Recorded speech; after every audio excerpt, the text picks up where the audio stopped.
what's up guys, so today we are talking about the basics of the Pokemon TCG game.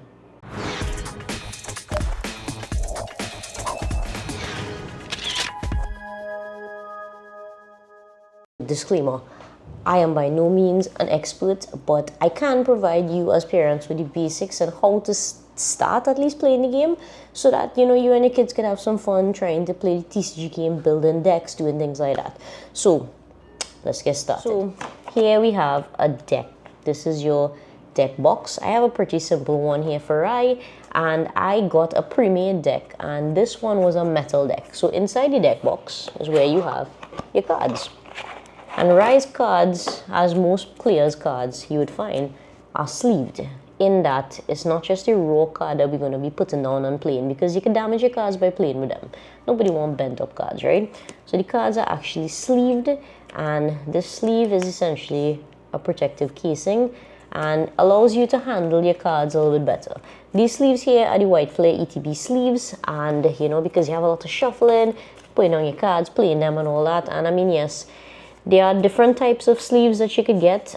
These apparently are not the sturdiest sleeves that you're going to encounter, and there are sturdier sleeves for players who are going to play a lot more often and handle their cards a lot more often. This here, you can flip it heads or tails, and you can decide who goes first and different things with different attacks. Coin. Essentially, different Pokemon could do different attacks. Burn attacks. So if your Pokemon is burnt, you place this on the burn to signify that your Pokemon has been burnt. And this one is a poison. So if it is your Pokemon has been poisoned, you put this. So that's the purpose of these.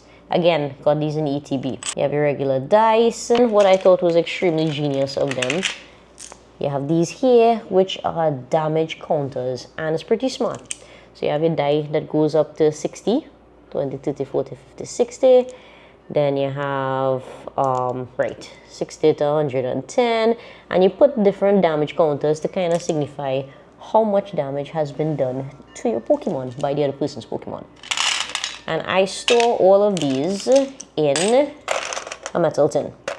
So there is a function for these things, right? A lot of players play on play mats.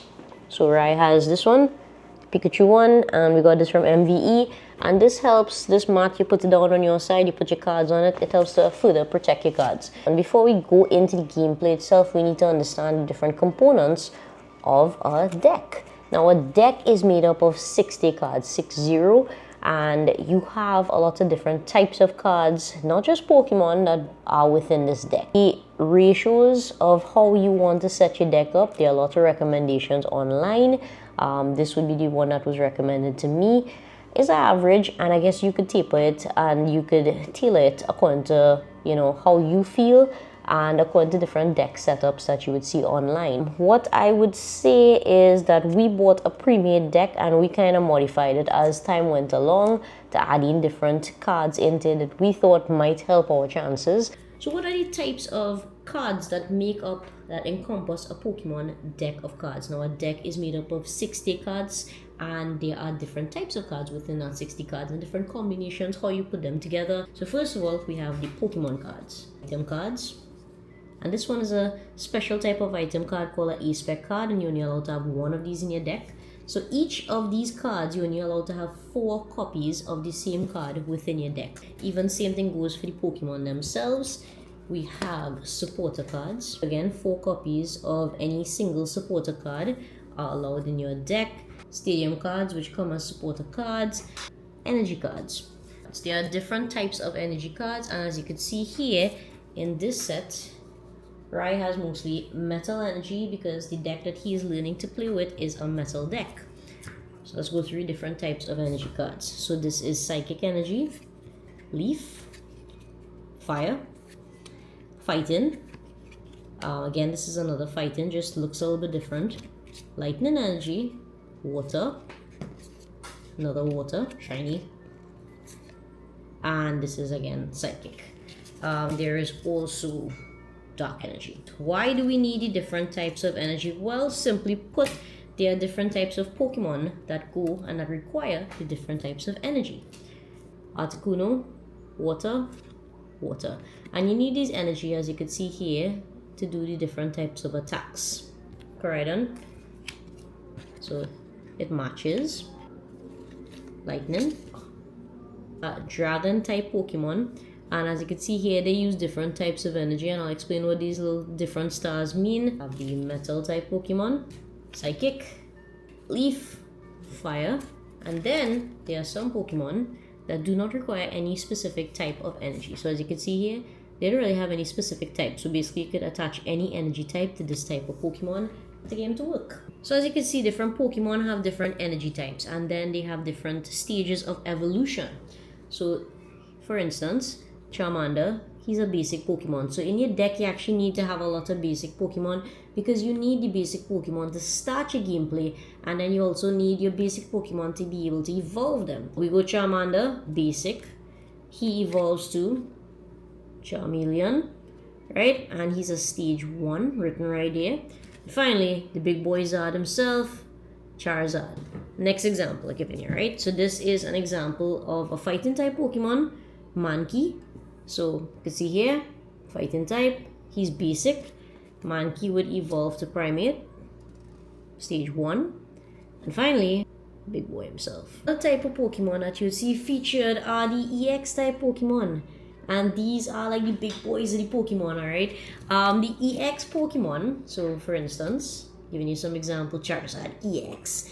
These, as you can see, are some heavy hitters. They do a lot more attack damage, but disadvantage in a sense of using them is that if you knock out an EX Pokemon in gameplay, you actually get 2 prize cards rather than 1, and I'll explain prize cards and all these things as we go along. But EX. So we're back to talking about abilities, and these are a couple cards that have abilities. So as you can see here, Monkey Dory has a pretty awesome ability, and basically if you have any dark energy attached to him, you can move around your damage counters. I'll explain what damage counters are in a bit. Victini has an ability there. Garvantula, he also has an ability. Blissey, as you could expect, has a nursing ability. So your abilities, when you play these cards, you have these cards on your deck, you're actually able to use the ability within each turn to benefit you. So now I want to give you all a basic example of what a Pokemon deck would actually look like, right? This is just an example. Rise deck is a very basic deck, and we're still working on putting pieces in, taking pieces out to try to make the deck as best as possible. We're starting off with the Pokemon. He has his basic Pokemon, and like I said, he has a metal deck. So metal deck, basic Pokemon. 1 copy of Bruiser, 2 copies of Orthworm, 3 copies of Meltan. He has 4 copies of Varoom, and he's only allowed 4 copies of any one particular type. So 4 copies, that's the maximum amount of Varoom he can have, and 2 copies of Zacian. So basically what this means, he could have had 4 copies, but obviously you need to make it up to 60 cards, right? Next, let's talk about his stage 1 Pokemon. So he has 3 copies of the Reverum, so Varoom would evolve into the Reverum, and 1 copy of Bruzong. Now, I am not saying this is the right way to make the deck, I am just showing you all what we have. He has a Bouffalant EX and a Melmetal EX, right? So Bouffalant, Melmetal. Moving on now to the items. So he has 4 copies of Switch, and this would be the maximum amount. So if you notice, this copy looks a little bit different, but still same card. So 4 copies of this card. He has 2 copies of Energy Sticker, 4 copies of Great Ball, and this would be the maximum amount he's allowed in the deck. 1 copy of the Potion, 1 copy of Pokemon Tool, Energy Retrieval, Earthen Vessel, Nest Ball, 2 copies of the Nest Ball. With respect to the item cards, he has 1 A-Spec card. You only allowed 1 A-Spec card in your deck. So there are different types of A-Spec cards. Ryan, he has 1. So this is the one that he has. Supporter cards. He has 1 copy of the Jacques, 1 copy of Rika, 3 copies of Professor's Research, 3 copies of Nimona, 2 copies of the Youngster, 3 copies of Rock. Now the only card that you're allowed to have more than 4 copies of the same thing are your energy cards. In which event he has his energy cards. Now His deck doesn't require any other type of energy, but if it is that your deck requires a different type of energy, you'd mix the type of energy cards, right? So yes, as a summary, he has 18 Pokemon, 12 energy, 13 supporter cards, and 17 item cards. So that you have a clear idea about the setup, for instance, right? You play an active Pokemon up here. Usually you play it facing yourself. If you have benched Pokemon, 2, 3, 4, 5, you're allowed up to 5 benched Pokemon at a time. You can attach energy cards, and usually what they do is attach the energy card in the back, right? And you can attach 1 energy card per turn. So I'm just giving you an idea how a setup might look like. Let's pretend one here, right? This here, at the beginning of the game, your prize cards, 1, 2, 3, 4, 5, 6 prize cards would go here.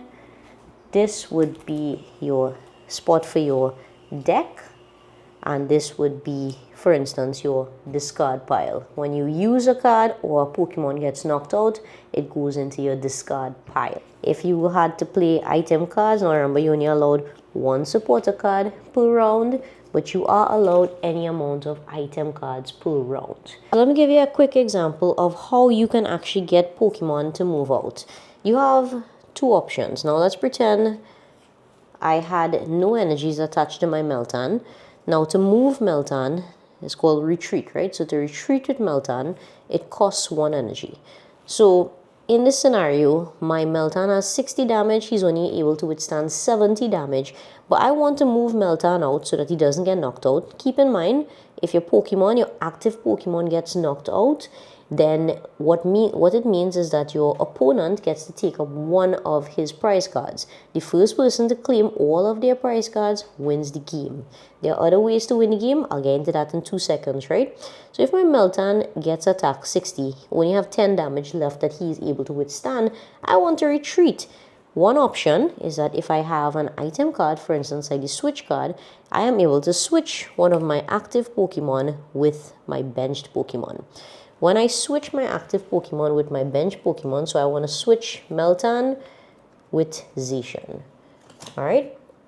Meltan still maintains the damage that he has. So he still has that 60 damage. When I use an item card, it goes to the discard pile. And now my Zacian becomes my active Pokemon that I thankfully had boosted up. So I have 3 energies. I am able to actually do my attack 1 time with Zacian, right? So this is a, ideal scenario kind of thing. The other option, let me show you the next option now. Meltan is there with his 60 damage, but let's say we had an energy card attached to Meltan. So Meltan has a 60 damage, he has an energy card.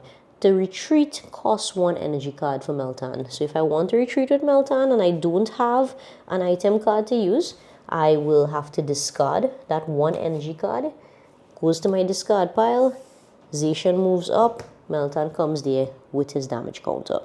Now, as I mentioned before, one way to win the TCG game is if it is that you claim all of your prize cards. So each Pokemon you knock out, if you knock out a basic Pokemon or a non-EX Pokemon, you get to take pick randomly one of your prize cards, and this prize card would go into your hand of cards that you have. If it is you knock out an EX Pokemon, so for instance, in Rai's deck, his EX Pokemon would be the Buffalant. If he was to knock out one of Rai's EX Pokemon, an EX Pokemon is actually worth 2 prize cards. Nice thing about the Pokemon TCG is that there are actually the rules right down here. So your opponent will actually get to claim 2 of their prize cards, not ours. I'm just showing you an example, right? One way to win the TCG game, you claim all of your prize cards. The other way to win the TCG game is if you are in a battle, you knock out the opponent's active Pokemon and they have no bench Pokemon to move up. That's another way to win. And the third way I saw to win is that, you see we have the deck filled with cards here, right? If it is that you have your Pokemon out, let's pretend you have cards out, etc., etc., and you don't have your entire is used up.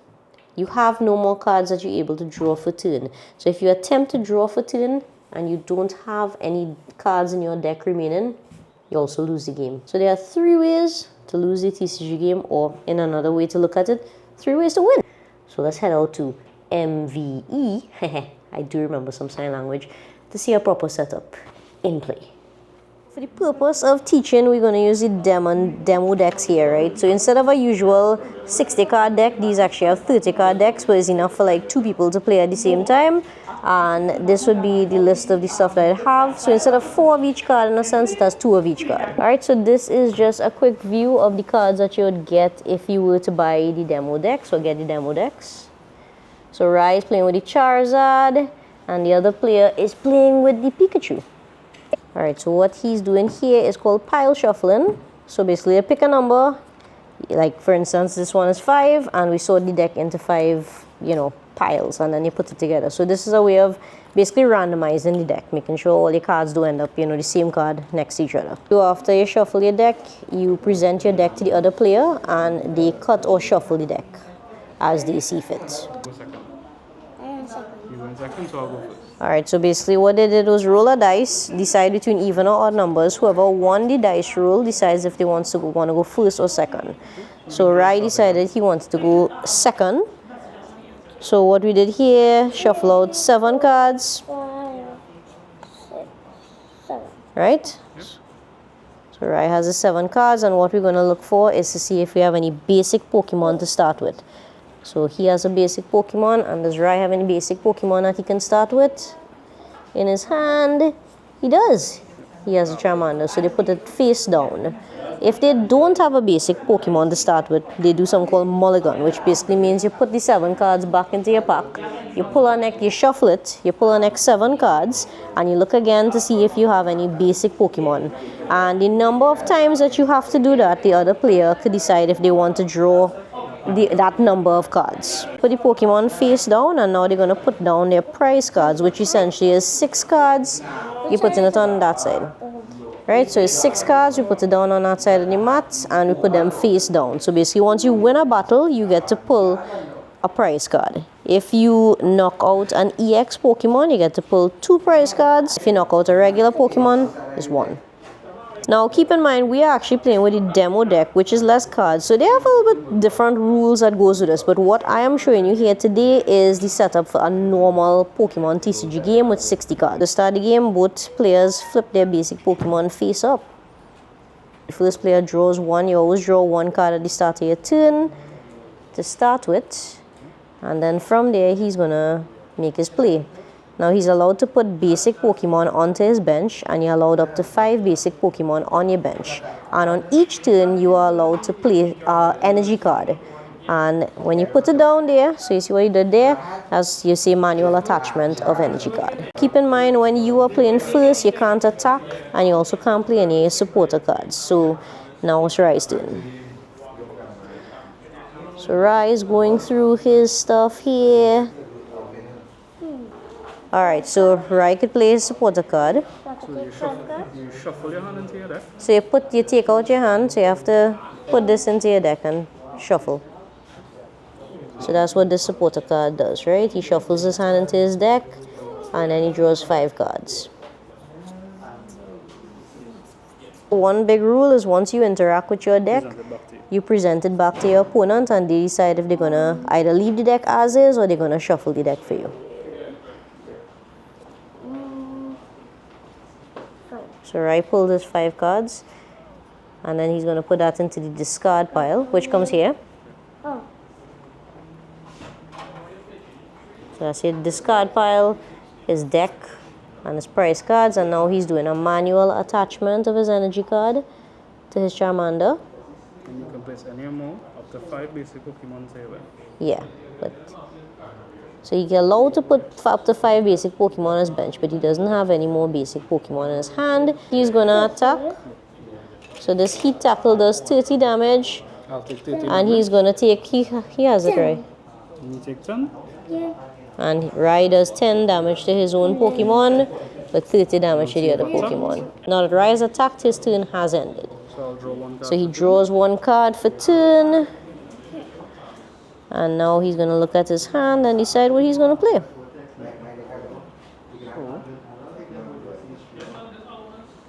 I will play Jack, which allows me to search for 2 evolution Pokemon and put them into my hand. Alright, so this card, he could search his deck for up to 2 evolution Pokemon and put them into his hand. So I'll search for Pokemon. And shuffles back. And then because he interacted with his deck, he's going to give Rai, who could decide if he's going to shuffle or cut. And Rai is going to cut. Alright, so now since he played the Pawmi, he's actually going to evolve to Pawmu. And what he did there, he played another basic Pokemon, because remember, we allowed up to 5 basic Pokemon on the bench. Yep. No, sorry, it is not a basic. Ooh, right, caught him. Right, and he does not actually have enough energies to attack, because if you see here, he actually requires 2 energies to attack. He only has 1, so he passes his turn to Rai. I support a card now, and draw in 3 cards. And he's going to place this one down, because Hondo is a basic Pokemon. He did his manual attachment already.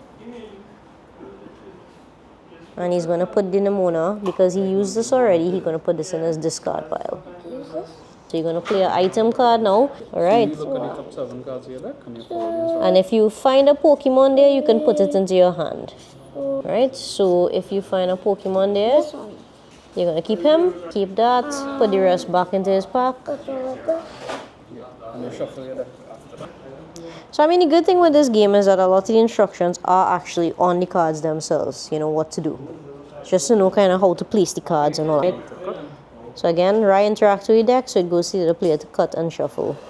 This game does not allow any cheating with shuffling your deck. No. You just put him down. Yeah, so you can't evolve at the same turn you play. So Rai just put down the Houndour in this play, so that he's not allowed to evolve it into Houndoom. So now he can decide what he wants to do. Again. So he's going to hit tackle again. Miraidon going to take 30 more, and because this attack does damage to Rai's Pokemon itself, he has now up to 20 damage. I'll look at the top 7. So he also played a Great Ball, and he's looking at top 7 cards. So what energy. And I'll take a copy of Pawmi. And then he's going to shuffle his deck. And give Rai to shuffle the deck. Or cut the deck, as the case may be. Thank you. There we go. Because I evolved this last turn, I can evolve it again. So he evolved that last turn, so he's actually evolving it again. This is the basic one this time. No worries. Right, so he played another basic Pokemon there, the Pawmi on his bench. Then I'll activate my supporter button, Nemona, which allows me to draw 3 cards. 3 cards, yeah. Draw 1, 2, 3. Then I will manually attach for the turn. Play another basic Pokemon to my bench. And I will be playing attack with Sharpang for 30 damage. So he's actually going to do Sharp Fang for 30. What is 30 plus 20? What's 2 and 3? So 30 plus 20 is 50. Correct. And because I attack, my turn ends, I pass my Round for turn. Right, so he puts a Charmander down and he evolves the Houndour to Houndoom. And then he is going to... You have your 1 supporter, and you can manually attack. That's fine as well. So Rai is going to switch out his Pokemon. So he's going to move him there. Damage stays. In damage stays, yeah. And you get to bring one of these. And you can bring one of these up. And he's going to bring... Right. Right. And manually attach. Manual attachment. Put this To draw 3 cards. 1, 2. Wait, I already do 3. No. No, you have one more. 1 more. Put him down. Alright, because he's a basic Pokemon. So now we're up to 3 basic Pokemon on our bench. And I'll use Sharp Fang. Fang. And he's going to use the Sharp Fang attack, which is 30. So now Miraidon is up to 90 damage. And because it's a pomo, So he did another evolution there. I will attack here. And he's going to attach his energy not to the main Pokemon, but to one of his bench Pokemon to kind of prepare it for attack in a sense. Then I'll activate my supporter for turn, youngster. And he activated a supporter. So that supporter does where you shuffle your hand into your deck, and then you're going to draw 5 cards. Right? You have to cut that. Cut your deck. Please. Then I'll draw 5 cards. 1, 2, 3, 4. Fang to attack your Houndoom for 30 damage. So Shark Fang, right? And he's going to attack Rise Houndoom for 30 damage. So that's a nice thing. These little counters, you see, you could clearly see how much damage. So the turn passes to you. The first action you do for the turn. Draw is to for your a card. turn. Always draw. So before you play this, you draw a card for turn. Then you can decide where you want to play it. So Rise is going to evolve his Charmander to Charmeleon, and he's going to do a manual attachment here.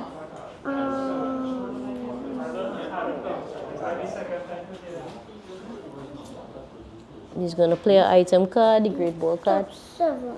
Yeah. So this is your hand. So your hand stays down until you Put it resolve down. the card. Oh, okay. I think we'll run out of cards. We may just pull for how much ever you have. So remember, this is just a sample deck with an example, right? So we're going to actually run out of cards in this deck a lot faster than a normal game. So in a normal game, if you're playing, because this is 30 cards, it's gonna finish a little bit faster, right? But in a normal game, if it is you run out of deck cards and you attempt to draw for turn, you would lose. No, a Pokemon. Any Pokemon card. Any. So look actual for here. Pokemon. Remember, actually. No. Take another 30 damage. So Rise attacking with Sharp Fang again. Hitting a 30, so that hits the 120, and that means he knocked out his Pokemon.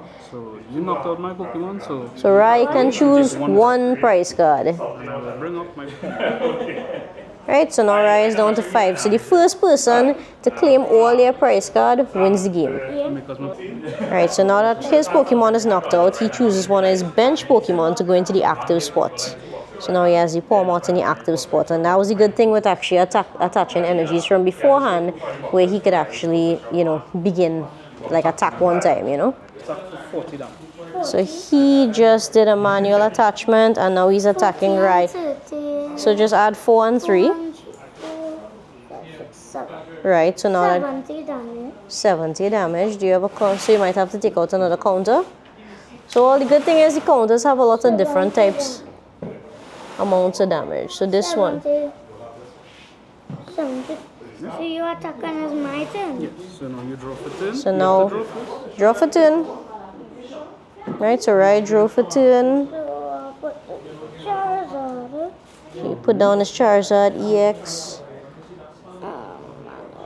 Attachment. So right did the Sharp Fang again, because again he has 2 energies here. He doesn't have enough to do this attack. So he did the Sharp Fang, which gives 30 damage.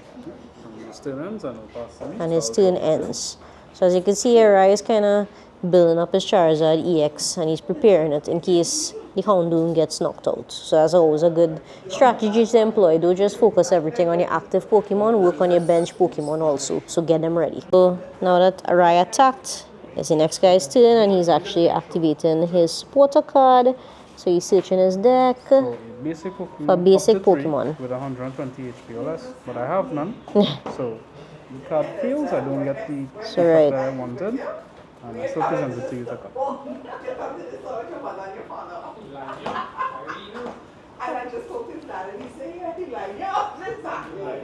It goes back in the deck spot. So I have a feeling that Charizard are going to knock me out, so I'll start preparing my next attacker. I'll put this here. And then, because I have 2 electric energy, I can use the second effect of Pomot, which is Electric Fist. Alright, so he is actually using allows me electric to do- fits, which is 100 damage. And 60 to one of your bench. Oh, So I'll get to do 100 here. And I'll get to 100 do and 60 to a bench. Oh no, so he knocked out 2 Pokemon at the same time because of that attack. So I'll get to take 2 prizes. So he takes 2 prize cards because he knocked out 2 Pokemon. So now he's down to 4 and Rai has 5. Game getting serious. Rai is promoting his new Pokemon, which is his Charizard EX. You have to draw for 2. Draw for turn first.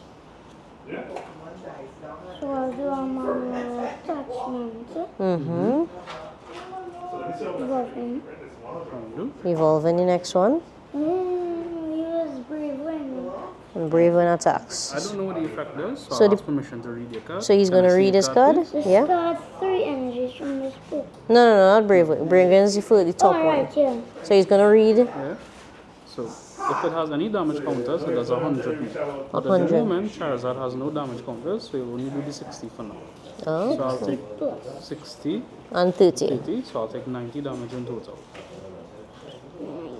So Palmot is up to 90 damage. Yes, turn So now he's doing the Mach Bolt for 40 damage. So 40 damage onto Rai's Pokemon now. So now it's my turn. Yes. Right, so draw for turn. So manual attachment on him. Then do the attack roll. 2 evolution. But I don't have any evolution. Uh-oh. Add anything, and the deck will still have to shuffle, and I'll still have to shuffle. So I can't use it. No, you can use it, it just won't gain any effect. Yeah, so he has to shuffle. He has to shuffle it now. So we fast forward in the game a little bit because, you know, little cutscenes and whatnot. So what happened here is that Rai basically knocked out all of the active Pokemon by doing his Charizard attack. And now we're down, he's down to the last Pokemon on the bench essentially. Brave So, Wind. and Rai is using Brave Wing. Which does 160. Which and does my a- Water only has 120. So the Brave Wing does 160. He only has one more Pokemon. It's knocked out. He has no other Pokemon on the bench. And that's it. So even though Rai did not actually get all of his prize cards, that's another way to actually win the Pokemon TCG. If you knock out the active Pokemon, the other person has no Pokemon on the bench to play, that's it. You win. I had so much fun in the demo game, he decided he wanted to play a real game. So just a quick view of Rai's real game. So good luck, Rai. So now that you understand the basic concepts of the game, practice. We need to practice, and practice, you know, practice makes perfect, you know, the cliche saying, but it is true. You do need to get in a lot of practice and get used to the deck that you're going to build, test out different decks and all that. So how do we do that? One that I could recommend is that MVE. I believe every weekend, you know, Saturday and Sunday, they actually get together, and sometimes they have like actual competitive games. Sometimes you could go and actually just play a casual game with someone just to get your practice in and work on your deck, get some advice, and, you know, see how people play, get the tips and tricks. Other thing I would say is that there's an online app, the TCG online game. This is it, the app, the TCG Live, and is awesome because you actually, when you get cards, code cards, you can actually scan in your code card and you get access to like the decks that you have, the different Pokemon. You could build your deck, you could test out different decks, and it's kind of awesome. So this is kind of how the app would be set up. I tend to play casual because, boy, last time I played ranked, I get relics because I am still very junior. You can actually put together your deck. You can get different rewards. When you buy Pokemon cards, when you play games, you actually get points, all these things, and you could unlock different features. So I would definitely recommend, you know, for those at home who don't have the time necessary to go out and play actual physical games. Yes, the physical games are extremely cool, but you can get your practice in using the Pokemon trading card live games. You know, people might be wondering, well, why I want to get my child into this Pokemon TCG live game. I'll explain to you why I decided to introduce Rai into the TCG Live. And if you know me and if you're a parent like me, maybe you might want to be inclined to join in. Rai was already collecting Pokemon cards. So he was already into the, you know, let's collect Pokemon cards and, you know, pulling cards and opening packs and all these things. Now, basically, you know, when you're opening packs, kids are really looking for, like, you know, the full art, the EX cards, the cool cards. And he was getting a lot of cards like these, right? So, you know, nothing quote unquote special. And they had all the attacks. And, you know, he was reading the attacks and all that. And I decided, you know what, instead of him being a supporter card, who cares about that? I would introduce him to the game, because I was explaining to him, you know, in the game itself, these cards have value. They actually mean something. You appreciate the cards in a different way, and you would actually look at the cards in a whole new light. So that was one reason. He was already collecting cards. I kind of wanted him to appreciate not just the aspect of collecting and pulling the fancy cards, quote unquote, but also just appreciating the game for what it was. The second thing was that I tried to do learning with Rai in a kind of subtle way and kind of get him to practice things in a subtle way. If you look at it, for instance, right? A lot of words on the cards, a lot of instructions on the cards. So if you look, it's like a whole thing, instructions, draw 2 cards. If your opponent has 3 or fewer prize cards, draw 2. A lot of words, a lot of instructions, a lot of interpretation. To me, that's excellent, because Rai got a lot of practice over this holidays, for instance, in reading, understanding. So, comprehension. All those are instructions that your child has to read, process, and understand. So that's pretty awesome.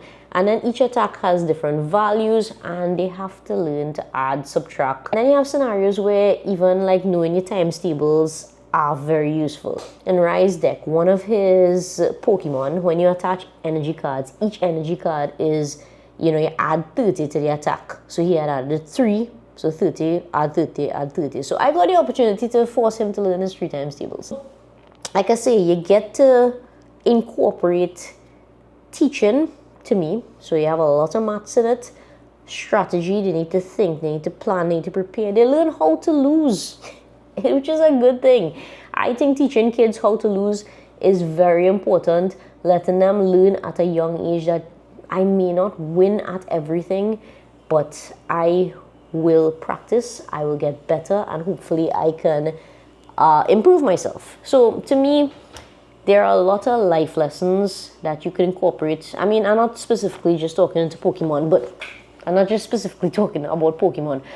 I am talking about learning games, and for me as a parent, I try to find new ways of teaching, whether it be maths, comprehension, English, times tables, life lessons in one. So that is some food for thought. Didn't think about it that way, did you? So I hope this video was entertaining enough for you. I hope that this gave you a little bit of understanding into the Pokemon game, that at least you could try to start playing with your kid.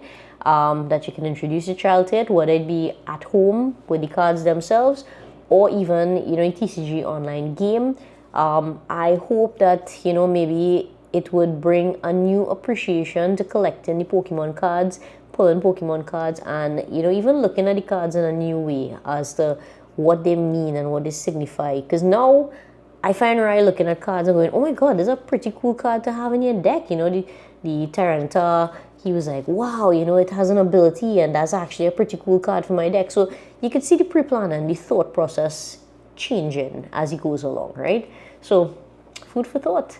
And I hope you all enjoyed this video, and thank you again for watching. Laters.